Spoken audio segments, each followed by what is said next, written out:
Hi everyone, welcome to Homerino Collectibles, where today we're going to be taking a look at the Marvel Legends Infinite Series Thanos Build-A-Figure. So here in front of you are everyone in the wave that you need to build this Build-A-Figure. Now, Spider-Woman here on the right comes with the same Build-A-Figure pieces as Hellcat, so it's basically either or. You can get both if you want, if you like both figures, but I've just gone for Spider-Woman. Like I mentioned in the last video, the Batrock review, I mentioned that basically, if they had given us a different Build-A-Figure part with Hellcat, then everything in the wave would have its own kind of thing going for it to set it like its own unique selling point. I just gave an example of an Infinity Gauntlet just because it's the only other Build-A-Figure piece that I can think of that would go with Thanos. So if Hellcat did come with something like that instead of just another piece that's the same as Spider-Woman, then I think more people would have bought that figure. But nonetheless, you only need 5 out of the 6. And if you want to see reviews of any of these guys here, they are all up on my channel in the Marvel Legends playlist. And here is Thanos now, all built up, and honestly, I get some complaints that people have, but I really don't think that this is a bad Build-A-Figure whatsoever. A lot of people do recommend the Marvel Select Thanos over this one, but I don't really think that they should be compared.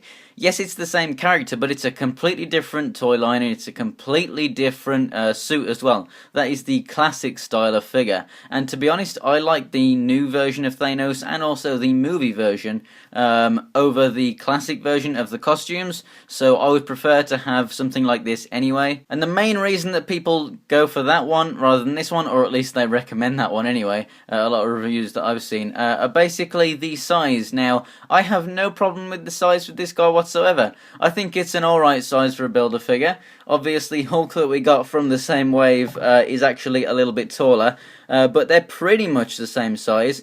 Thanos is just under 8 inches tall, Hulk is just over 8 inches tall. So basically, if you go ahead and type in on Google right now, whatever you're watching this on, in another tab, just type in, Thanos versus Hulk, and there's a few comics on that, and it honestly, the artwork from that looks absolutely phenomenal.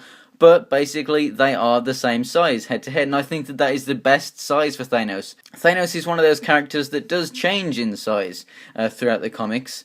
As you can see, here he is in comparison to a standard 6.5 inch Marvel Legends figure. This is Daredevil, so there is that bit of a size comparison for you. But yeah, so I think that it is a very decent size. Now, the next thing to talk about is articulation. Now, I would prefer the articulation of this guy over the Select one, really. Yes, I would like this to sit down, and you can mostly get to sit down if you push this skirt bit up. A lot of people are moaning about this skirt bit hindering articulation. Just push it up. It barely, it barely looks any different, and you can get the legs almost all the way out. So I don't really see why everyone is crying over the fact that they can barely move the legs of this guy, because you can. You can move the legs more on this guy than you can on a lot of other Build-A-Figures that I've seen in the past. So, I really don't see what people are complaining about. But yeah, so if you just move the ab crunch in one, move the feet forward and everything, and, if you had a nice chair that's just slightly reclined, then you've got an awesome seated pose for Thanos. You can put his arms on some armrests and everything. I really don't see the problem with that at all. The head falling off there, that was just because I didn't have it seated properly. That was not a problem with the figure at all or anything. Don't worry about that. Now, something that a lot of people have been having trouble with is a loose ab joint in the torso being really loose. Mine is solid. It's only loose when I click it forward to bend him down. Then it's loose, but I don't see that as a problem because he's going to be bending down anyway, so who cares if it's loose and he droops down? That's the whole point of an ab crunch. You want him to be going down. Whereas, when he's up, you want it to be nice and solid, like mine is. So if everyone's is loose at the top joint, I understand what people are crying about. But if it's not, then honestly, people are just giving this too much hate because there's just nothing wrong with that joint at all. One thing legitimately to be annoyed about is this thing. Basically, with mine in the packaging, it was kind of squished, so it has a hard time of actually being seated. The longer it's on there, the more it's kind of moulding to him, and the easier it is for it to stay. But occasionally, it will, pop upwards. Now, like I said, the longer it's going to be there, because it has, it has only been out of the package for like a day, maybe 2. And it's only been on him since I've been doing this review, so I don't know, 15-20 minutes or so. But, you know, it's just one of those things, like, you know, when I move the arms and whatnot, and you're moving it around, this is going to come unseated and it's going to sit higher like that, which is just annoying. I just wish that this was actually molded to the torso so that that wasn't a problem at all. Something that would have been a little bit nicer is if we had slightly shinier gold for all these parts. It does shine, but I have, you know, two big, really nice umbrella lights shining at it, a lot of light, but otherwise they do look a little bit dull in just standard light. So it would have been nice to get a bit more of a kind of proper gold look there. And then also if the yellow was a bit more vibrant to indicate that it was actually lighting up instead of it just being, you know, a lighter tone for detail. It would have been nice if that was actually really, really vibrant, bright yellow. Now the paint on some people's faces does come out very blotchy, like there's a lot of the kind of, you know, weathering or whatever, the detailing in there, the wash that's on his face, that really, really brings out all of those little spots on him. On mine it looks fine, and I really, really do like the look of it. And the eyes are painted well and everything, but on some people's, yeah, those, it really can look very, very blotchy, as if he's kind of diseased in a way. I think they should have just really stuck to just putting the detail down on the chin where the lines are, and then just leaving the top, like, upper lip and everything. We get some nice silver detail throughout the figure, like on the knuckles and over here on the legs and stuff. Would have been nice to have this bit, the hinge, painted silver, but that doesn't matter too much, really. The blue, I think it would have looked better if that was more of a kind of matte, and then this kind of dull gold would have appeared a bit more shiny. But, you know, as it is, this kind of glossy nature to it, it still looks okay. And then it could have done with just a little bit better gold paint on the middle bit here, because that's the one bit of gold apart from on the helmet there, where it's actually painted and it's just not quite enough, but it'll do. So as for the articulation then, the head looks up and down and left and right, a little bit tight on that joint there. The arms go all the way out to the side and all the way around. Apart from this, obviously, if you let it go and let it go up, then you can get more articulation out of it, which that would, you know, look alright really on display, because you are actually kind of moving his clothes, so that would be fine.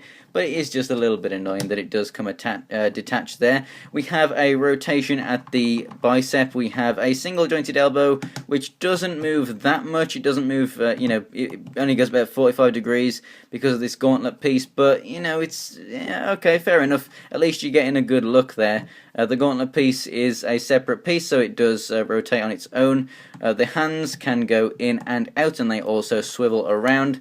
We don't get much of a waist movement because of that kind of skirt bit there, but you get a little bit. He's not really a guy that you're going to get super dynamic poses out of anyway. I've already shown you the ab crunch. I've already shown you how far the legs go forward. They don't go out to the side at all though, so that is a little bit annoying. That's all you're going to get from that. The thighs do rotate, and then we get the double jointed knees.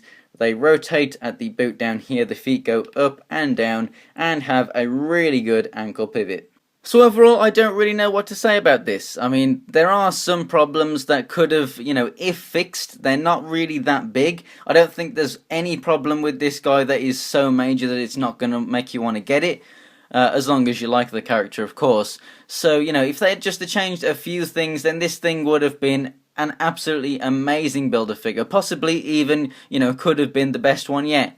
But it isn't, you know, there's just some issues with the paint and articulation and so on that just, they're so minor, but they do make a difference. So if you're okay with the classic suit, then yeah, fine, go for the Marvel Select one. But I would recommend this guy, providing that you like the figures in the wave that make it up, obviously. And remember, he's appearing in the Marvel movie universe, so you never know, we might actually get a movie one that's actually better than this, because the suit is obviously based on the Marvel Now Thanos. It is different, but, you know, it's kind of similar, and it would work in your display as both, so you could either, you know, pick this up now and get it as the whole wave, or you could wait, and then if they don't bring out a cinematic one, you could always just try and find this guy on eBay. But nonetheless, I do recommend it if you like it. If not, then I guess it's an easy pass and you can just get some of the figures from the wave that you want. So thanks for watching, guys. If you enjoyed the video, give it a like and let me know what Thanos you would have. Either this one or the Select one, or are you going to try and wait for the cinematic one or whatever. If you want to see pictures of other things from my collection, including things that are coming up for future reviews,